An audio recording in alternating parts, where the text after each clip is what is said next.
वहीं कोटा बूंदी लोकसभा सीट से ओम बिरला एक बार फिर से चुनावी मैदान में। उन्होंने न्यूज 18 राजस्थान से खास बातचीत में कहा कि 5 साल जनता को परिवार माना, पहले भी जनता के बीच था, अब चुनाव में भी जनता के बीच हूं, ऐसे में मेरे लिए कुछ अलग नहीं है। ओम बिरला से हमारे संवाददाता हिमांशु मित्तल ने एक्सक्लूसिव बातचीत की।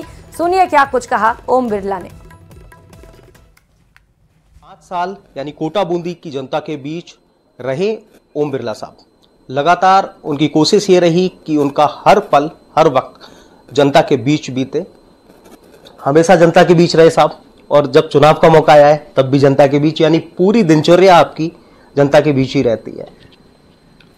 लोकसभा अध्यक्ष के नाते कुछ जिम्मेदारियां उत्तरदायित्व रहता है और मैं को ठीक से उत्तरदायित्व दायित्व निभाऊं, ये मैंने कोशिश की। लेकिन उसके बाद मेरा संसदीय परिवार मेरा परिवार रहता है, क्योंकि मैं को जो कुछ भी आशीर्वाद दिया है कि जनता ने दिया, और मैं कभी भी राज्य सरकार में भी रहा, मेंबर ऑफ पार्लियामेंट भी रहा, स्पीकर भी रहा, हमेशा जब भी संसद का कामकाज निपटा और मैं कोटा अपने संसदीय क्षेत्र में परिवार के बीच रहता हूँ। एक महत्वपूर्ण बात यह साहब कि आपने मोटे तौर पर कोशिश यही की कि जो केंद्र सरकार की योजनाएं जो जमीनी धरातल पर अक्सर साकार नहीं हो पाती, उसे गांव तक, ढांडी तक पहुंचाना, चाहे वो हेल्थ हो, चाहे वो एजुकेशन हो, या एक वो गरीब तबका जो रोजगार से वंचित रह जाता है, उन तब तक उन तमाम योजनाओं को पहुंचाने का काम किया। देखिए, केंद्र सरकार की योजना हो, राज्य के विषय हो, चाहे कोरोना का समय हो, जब भी ऐसा कोई विषय जो आपदा संकट का आया, मैंने कोशिश की कोटा बूंदी जनता को किसी तरह की परेशानी हो। कोरोना जैसा महामारी संकट था, मैंने कभी भी सबसे प्रयास करके, सामूहिक प्रयासों करके कभी भी ऑक्सीजन की कोटा में कमी नहीं आने दी। बेड्स की, इनकी, कुछ लोग हमारे बीच में नहीं रहे, इसकी पीड़ा है, लेकिन ऐसे बहुत सारे चिकित्सा, हेल्थ, एजुकेशन, इन सारे सेक्टरों के अंदर बेहतरीन काम किया है।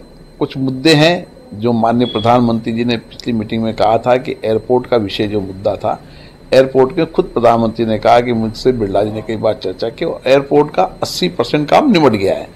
डीपीआर बनते, टेंडर होते काम शुरू हो जाएगा। अब कोई काम बाकी नहीं कर, जो कुछ भी पेंडिंग काम था उस समय राज्य सरकार ने पैसा नहीं जमा कराने के कारण ये 6 महीने एयरपोर्ट बनने का काम डिले हुआ। लेकिन अब मुझे आशा है कि जैसे ही आचार संहिता डीपीआर तैयार हो जाएगी और इसकी प्रक्रिया शुरू हो जाएगी। बिल्कुल इलेक्शन के लिए इलेक्शन फाइटिंग मोड, और वैसे जनता के बीच में रहे, लेकिन फिलहाल इलेक्शन के समय में पूरा डेडिकेट होकर के चुनाव प्रचार में कोटा से ओम बिरला साहब जुटे हुए हैं। हिमांशु मित्तल, न्यूज 18 कोटा।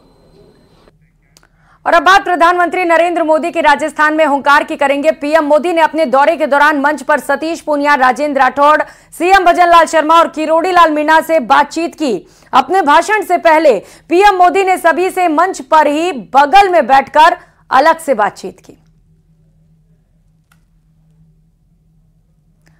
तो 4 अलग अलग तस्वीरें इस वक्त आपके टीवी स्क्रीन पर। कोटपुतली का दौरा प्रधानमंत्री नरेंद्र मोदी का बेहद महत्वपूर्ण रहा, जब उन्होंने एक एक कर विपक्ष पर जमकर निशाना साधा, तो साथ ही साथ मंच पर अलग अलग नेताओं से एक एक कर बातचीत करते हुए भी नजर आए। पहली तस्वीर आप देख पा रहे हैं सतीश पूनिया से प्रधानमंत्री नरेंद्र मोदी गुफ्तगू करते हुए, दूसरी तस्वीर में वो राजेंद्र राठौड़ से बातचीत कर रहे हैं, तीसरी तस्वीर में भजनलाल शर्मा से बातचीत कर रहे हैं, तो वहीं चौथी तस्वीर में किरोड़ी लाल मीणा से मुस्कुरा कर मिलते हुए और बातचीत करते हुए भी दिखाई दिए।